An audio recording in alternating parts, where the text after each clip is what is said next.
Bonjour Gérard Larcher. Bonjour.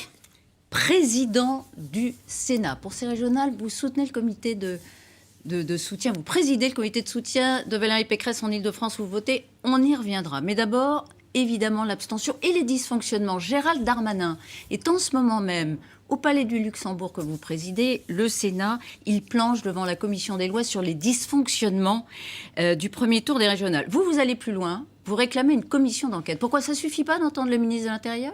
Écoutez, on avait alerté sur la distribution des documents électoraux, qui sont une des conditions de l'équité du scrutin. On l'avait fait dès la fin du mois de mai, et je pense notamment à un sénateur du territoire de Belfort, Cédric Perrin.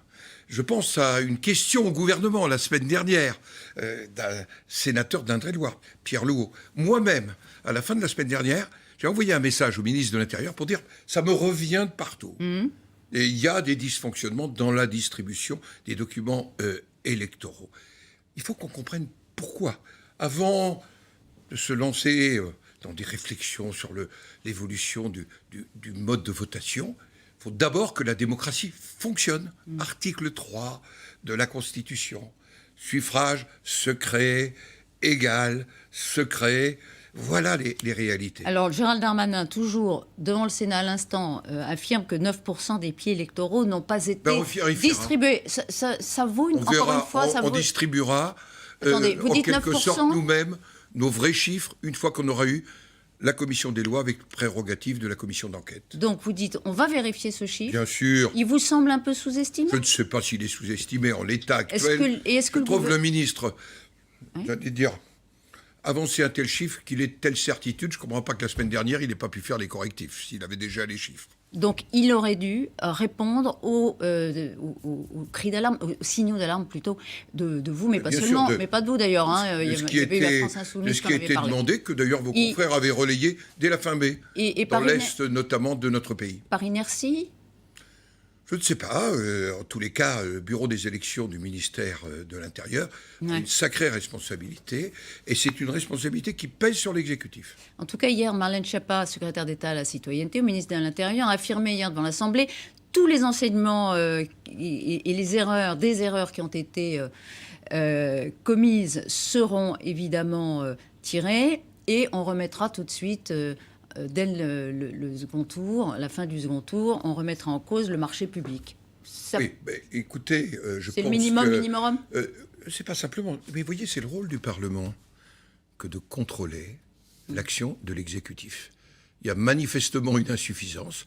Eh bien, le Parlement va contrôler, et notamment le Sénat. C'est notre fonction constitutionnelle. Voilà pourquoi, cet après-midi, en conférence des présidents, nous proposons de donner à la commission des lois les prérogatives d'une commission d'enquête. Et jeudi, en séance, nous déclencherons la commission d'enquête qui sera portée par la commission des lois. C'est tout simple, c'est la fonction du Parlement. Alors, l'abstention massive, elle ne repose pas que sur les dysfonctionnements. Vous êtes d'accord? Le président de l'Assemblée nationale, hier, votre homologue, Richard Ferrand, annoncé qu'il ferait des propositions la semaine prochaine. Vous vous êtes concertés, tous les deux? Écoutez, non. Mais d'abord, l'abstention, pour moi, elle me provoque un sentiment d'inquiétude. Je crois que c'est un pays en souffrance. Ce pays en souffrance, il faut entendre cette souffrance.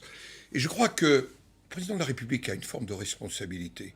Vous savez, à force d'avoir voulu fragmenter la gauche, la droite, au fond, est-ce que le résultat, c'est pas de fragmenter la démocratie aujourd'hui?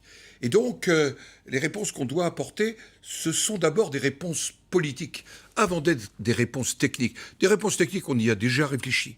En décembre dernier, le président de la commission des lois du Sénat faisait des propositions. C'est d'ailleurs chez nous qu'est née la double procuration, la réflexion sur la sécurisation des votes par Internet. C'est vrai qu'on a écarté le vote par correspondance. Vous faites bien de le dire parce que j'allais quand même vous le rappeler. On a écarté le vote par correspondance.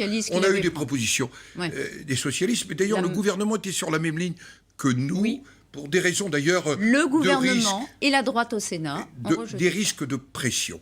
C'était des souvenirs antérieurs qui ont existé il y a 3 décennies. Mais il ne suffira pas d'attendre des propositions. premier des sujets, c'est de voir comment la démocratie, elle est fragilisée. La démocratie, elle est fragilisée pour moi parce qu'il y a une crise profonde du résultat.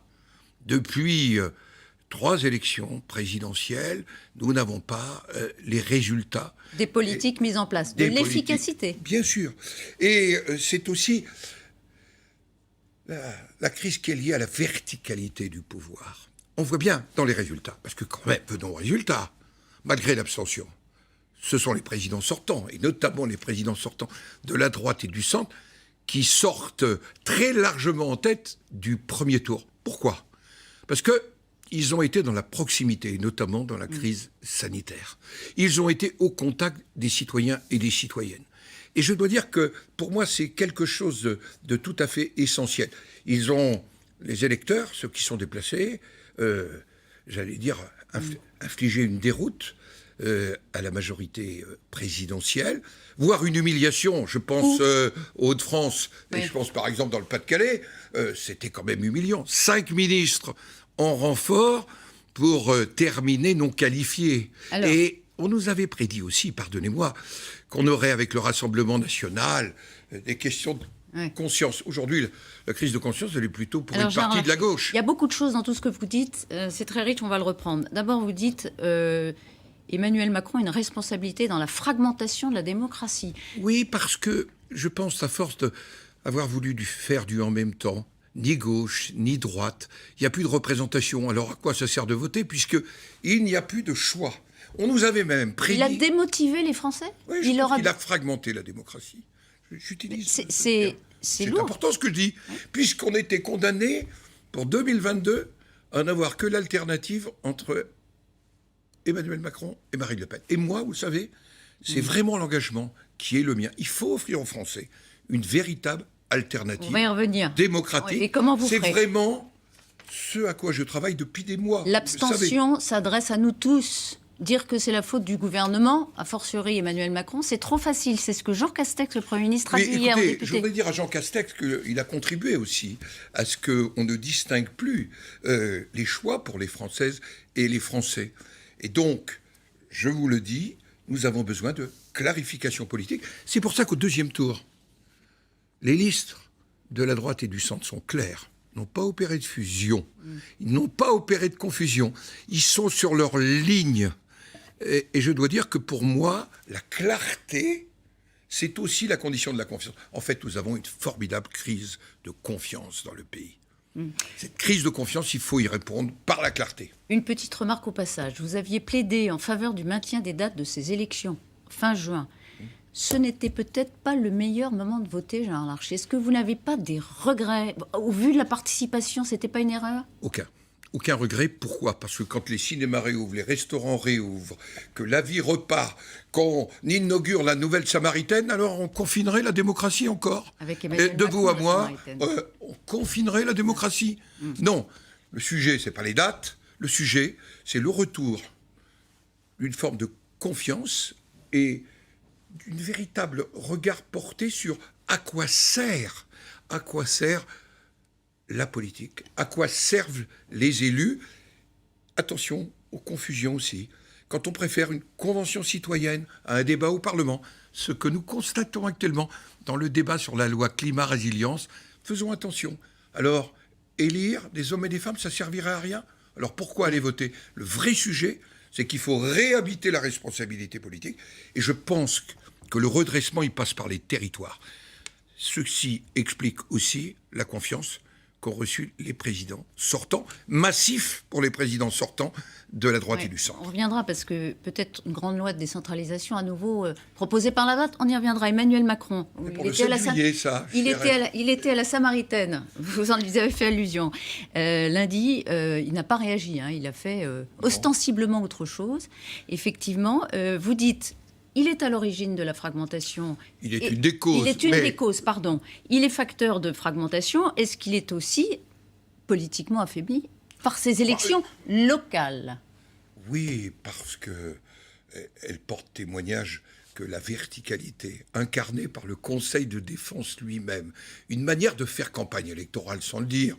Je pense à ce déplacement dans le Lot. C'était une erreur. Je pense à ce déplacement dans la Drôme. Enfin, à 48 heures du scrutin, son déplacement dans les Hauts-de-France, il faisait campagne électorale.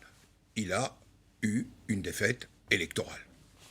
Elle est pour lui. L'humiliation d'Éric Dupond-Moretti, Bah, le ministre de la quand Justice, vous mettez elle est un pour lui. ministre aussi médiatique qui est aux côtés du président Macron faire moins de 9% dans un département comme le Pas-de-Calais, si vous ne vivez pas ça comme une défaite cinglante, je ne sais pas comment vous le jugez.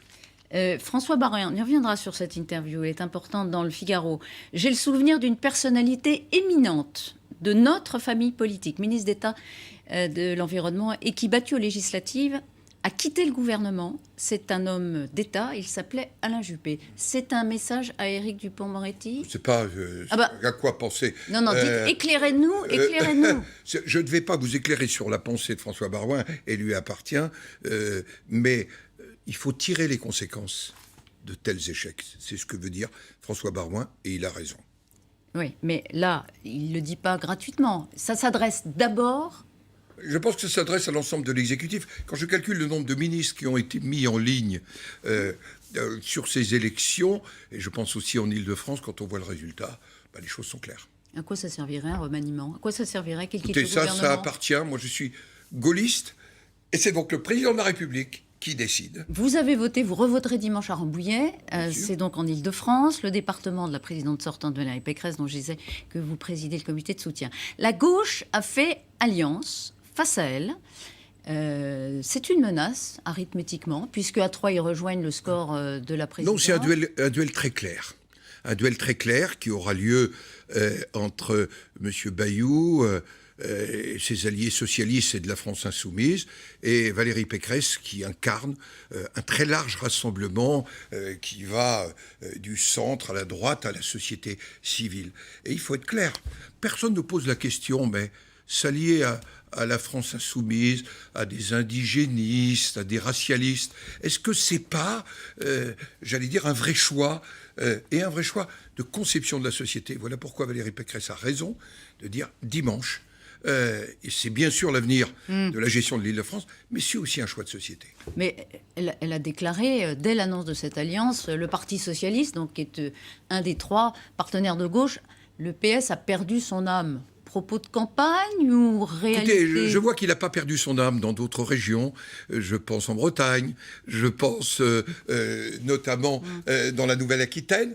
Je pense que le Parti socialiste en Île-de-France, en s'alliant avec la France insoumise, fait une faute de quart. Mais déjà, sa candidate Audrey Pulvar, à propos de Réunion, avait déjà fait une faute contre l'esprit par rapport à l'universalisme des principes républicains. Pour vous, il n'y a pas de doute, elle gagnera dimanche soir. Oui, elle va gagner, elle se mobilise, et je suis, comme d'autres, à ses côtés, avec énormément de maires, parce qu'elle est aussi la proximité. Dans cette région de plus de 12 millions d'habitants, Valérie Pécresse, elle a incarné une proximité. Elle se préoccupe de ce qui se passe dans les communes, les plus petites communes, confrontées à des difficultés, à des problèmes parfois de sécurité. Elle est à nos côtés. Quel est votre ennemi, Gérard Larcher? Emmanuel Macron ou le RN? Vis-à-vis du RN, vous savez, je suis extrêmement clair. Jamais. Mon ennemi, c'est personne.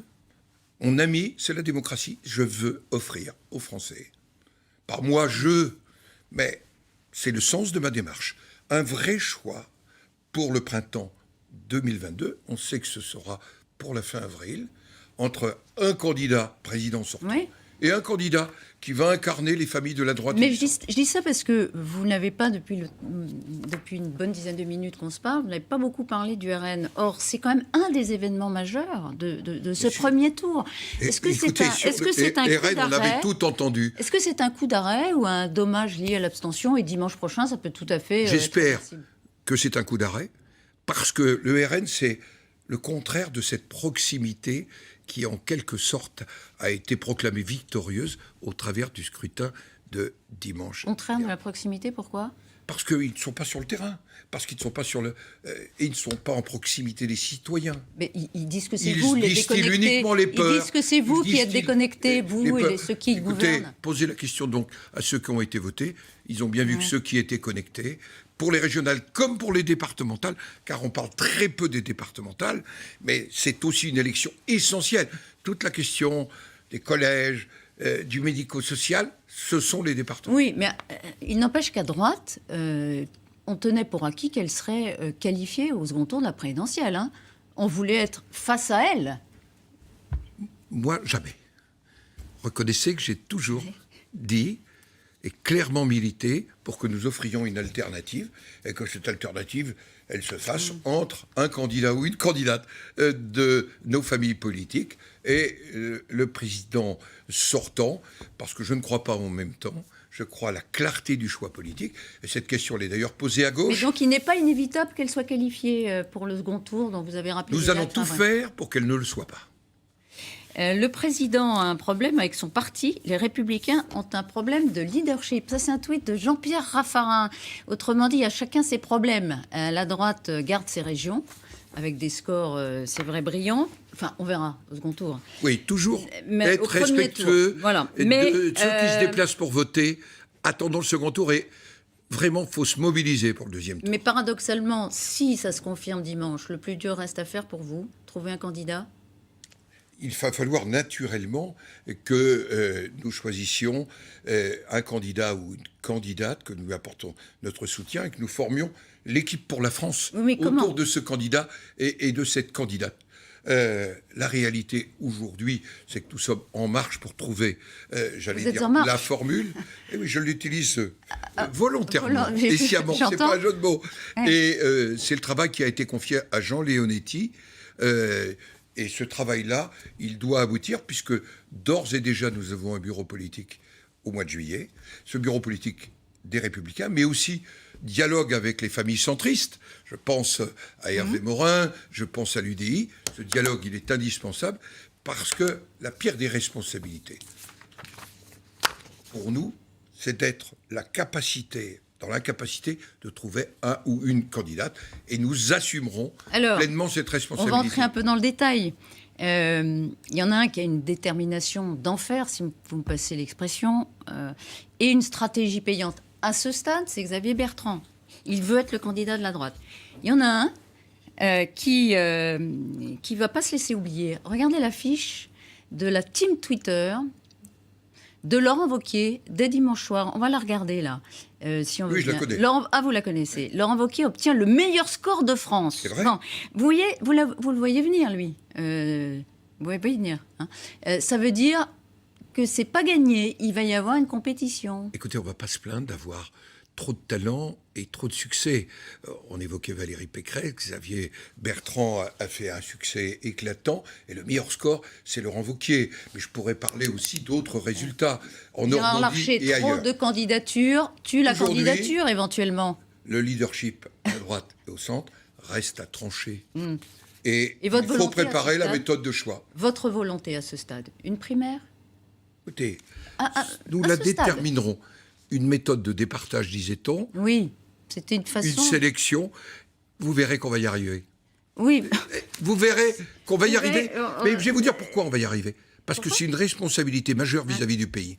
Après ce premier tour, il ne serait pas responsable de ne pas trouver les voies et moyens d'avoir un ou une candidate qui incarne nos valeurs. On va y arriver. Après un second tour qui confirmerait la tendance du premier tour, vous dites à votre famille... il ne serait pas responsable de trouver une méthode qui éviterait que les uns et les autres s'entretuent. Je l'ai dit avant. C'est ça l'enjeu. Il y a un moment, il faudra un ou une candidate, et derrière, former l'équipe pour la France. C'est une responsabilité. Être en politique, c'est aussi, d'abord, se donner une priorité pour son pays. Nous allons sortir d'un quinquennat où on n'a pas fait grand-chose. Regardez. Un quinquennat pour rien ? Non, c'était ce que j'avais dit pour François Hollande. Pour trop peu. Vous voyez, je suis dans la nuance. Le pays a besoin de retrouver confiance. Okay. Le sujet. Et je pense que la confiance, elle passe par les territoires. Ce sont les territoires qui sont un des leviers du redressement de ce pays. François Baroin, dans le Figaro, quasiment un programme pré-présidentiel, avec effectivement la promesse, entre autres, d'une grande loi de décentralisation, avec des transferts de compétences. François Baroin, il ne dit pas non dans cette interview à cette compétition qui s'annonce. Vous savez, quand on dit pas non, c'est le contraire de la phrase de Talleyrand. Il n'y a qu'une façon de dire oui, c'est oui. Il n'y a qu'une façon de dire non, je ne vais pas me lancer dans l'interprétation. Je vais simplement vous dire, la grande loi de décentralisation, elle commence le 7 juillet au Sénat. Elle s'appelle la loi 4D. Nous avons fait des propositions. En juillet dernier, le Sénat, tout groupe politique confondu, 50 propositions pour les libertés locales. Les libertés locales, c'est un des moyens pour retrouver la confiance dans le pays. Vous êtes très doué pour esquiver ma question, mais non, Gérard Larcher. Est-ce que vous souhaitez, qu'il en soit François Baroin, comme Valérie Pécresse, comme Xavier Bertrand, comme Bruno Retailleau, comme Laurent Wauquiez sont candidats à la candidature, raison de plus pour que nous trouvions les moyens d'un départage loyal. Vous ne pouvez pas faire l'éloge de la clarté et nous dire que, bon, peut-être, il est toujours dans la course, potentiellement. Écoutez, c'est à lui de le dire le moment venu. Nous verrons tout ça dans les semaines qui viennent. Et vous le souhaitez? Nous verrons tout cela dans les semaines qui viennent. Ce que je souhaite, moi, c'est que nous ayons un candidat ou une candidate, avec autour de lui une équipe, et que nous challengions et que nous l'emportions au printemps 2022. C'est mon objectif. Vous allez y veiller, on le sent, en tant que président du Sénat. Emmanuel Macron, il doit prendre la parole, pas après le second tour. Ça lui appartient de tirer les conséquences, parce qu'il faut toujours tirer les conséquences d'une élection. En démocratie, c'est d'ailleurs ça s'appelle le respect de la démocratie. Et quand on est face à cette fragmentation de la démocratie, le devoir d'un président de la République, c'est aussi de redonner à la démocratie la primauté. Écoutez ce qu'ont dit ceux qui sont déplacés, c'est une responsabilité pour le président de la République.